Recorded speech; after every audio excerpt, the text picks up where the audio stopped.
নমস্কাৰ। মহাপুৰুষ শ্ৰীমান শংকৰদেৱে কৈ গৈছিল যে ৭২ অসম তথা ৭২ অসমীয়া জাতি, অসমত থকা বিভিন্ন জাতি জনগোষ্ঠী মিলিজুলি এক হৈ চিৰকাল থাকিব। এইটোই হৈছে ৭২ অসমীয়া জাতি। কিন্তু আজি আমি নিজকে ভাগ কৰোঁ। আমি আহোম, আমি কলিতা, আমি কোচ, আমি বড়ো, আমি অমুক, আমি তমুক, এনেকৈ কৈ আমি নিজকে ভাগ কৰি থাকোঁ।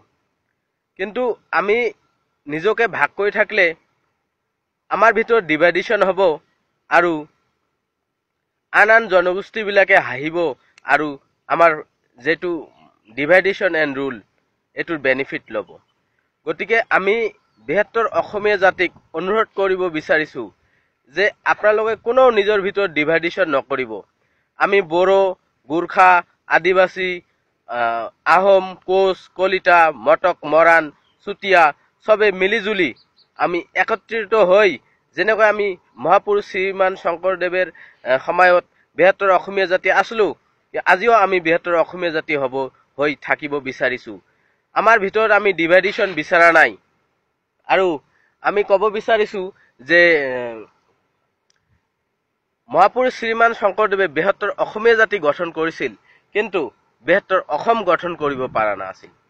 গতিকে মহাপুৰুষ শ্ৰীমান শংকৰদেৱৰ আমাৰ গুৰুজনৰ এইটো সপোন আছিল যে ৭২ অসম গঢ়াই উঠাং। গতিকে আজি আমাৰ যেখন কোচবিহাৰখন আজি কিয় পশ্চিমবংগত? যদিহে প্ৰাগজ্যোতিষপুৰৰ সমস্ত ডিষ্ট্ৰিক্ট বা ষ্টেট উত্তৰ পূৰ্ব হয়, তেতিয়াহ'লে কোচবিহাৰখন কিয় উত্তৰ পূৰ্বৰ বাহিৰত, পশ্চিমবংগত কিয়? গতিকে কামৰূপৰ কোচবিহাৰ বা কমতাপুৰৰ কোচবিহাৰ বা ভাৰতীয় সংবিধানিকত থকা যিখন কোচবিহাৰ ৰাজ্য, এইখন কিয় আজি পশ্চিমবংগত? গতিকে আজি আমাক চবে মিলি একত্ৰীকৰণ কৰি আমি চবে এক হৈ আজি আমাক ৭২ অসম গঠন কৰি তুলি গঢ়াই উঠাব লাগে। গতিকে আজি আমি বিচাৰিছোঁ, আমি অসমত থকা বিভিন্ন সশস্ত্ৰ দল সংগঠনক আমি অনুৰোধ কৰিছোঁ যে আমাৰ যেটো সশস্ত্ৰ সংগঠন GCLO, greater Cooch Behar liberation organization, GCLOৰ পক্ষৰ পৰা মই অসমত থকা বিভিন্ন সশস্ত্ৰ সংগঠনক মই অনুৰোধ জনাইছোঁ যে আপোনালোকে আমাৰ লগত মিলক, হাত মিলাওক আৰু আমি মিলিজুলি আমি যেখন আমাৰ কোচবিহাৰ, ঐতিহাসিক কোচবিহাৰ, যেখন ভাৰতীয় সংবিধানত থকা কোচবিহাৰখনক আমি অসমত অন্তৰ্ভুক্ত কৰি আমি ৭২ অসম গঢ়াই উঠাম। গতিকে আজি আমি চাওঁ কোচবিহাৰত আজি ১ কোটি, কোচবিহাৰৰ যেখন বিভিন্ন ডিষ্ট্ৰিক্ট ৭-৮খন ডিষ্ট্ৰিক্ট, যেখন বৰ্তমান উত্তৰবংগ বুলি কয়, যেখন পশ্চিমবংগ কণ্ট্ৰল কৰি আছে, বেদখল কৰি আছে, সেইখনত আমি আজি দেখা পাওঁ যে ১,৭০,০০,০০০ বাংলাদেশী সোমাইছে। গতিকে আমাৰ ৭২ অসম তেতিয়াহে গঠন হ'ব যেতিয়া আমি এই কোচবিহাৰত বা উত্তৰবংগত থকা ১,৭০,০০,০০০ বঙালীক আমি খেদাই দিব পাৰিম। গতিকে সেইকাৰণে আমি অসমৰ বিভিন্ন সশস্ত্ৰ সংগঠনসকলক অনুৰোধ কৰিছোঁ যে আপোনালোকে আমাক ছাপোৰ্ট কৰক।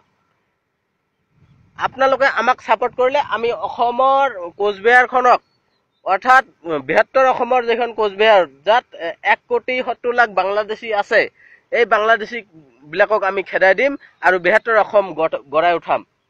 গতিকে এইকাৰণে আমি GCLৰ ফালৰ পৰা ৭২ অসমীয়া জাতিক আৰু ৭২ অসমৰ তথা উত্তৰ পূৰ্বৰ বিভিন্ন সশস্ত্ৰ সংগঠনসকলক আমি অনুৰোধ কৰিছোঁ। আৰু যদিহে আপোনালোকে আমাক ছাপোৰ্ট নকৰে, তেনেহ'লে মহাপুৰুষ শ্ৰীমান শংকৰদেৱে কৈছিল যে নিজৰ ঘৰত যেতিয়া গাৰ্জিয়ান থাকে তেতিয়া আনক গাৰ্জিয়ান বনাব নালাগে। গতিকে আমাৰ গাৰ্জিয়ান হৈছে কোচ ৰজাসকলে, কিন্তু যদিহে আমাৰ কোচ ৰজাসকলে নাই, গতিকে আমাৰ গাৰ্জিয়ান হৈছে ৭২ অসমীয়া জাতি।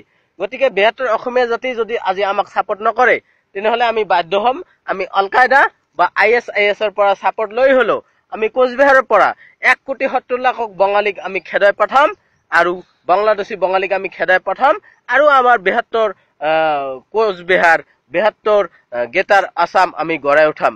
জয় আই গ্ৰেটাৰ আসাম।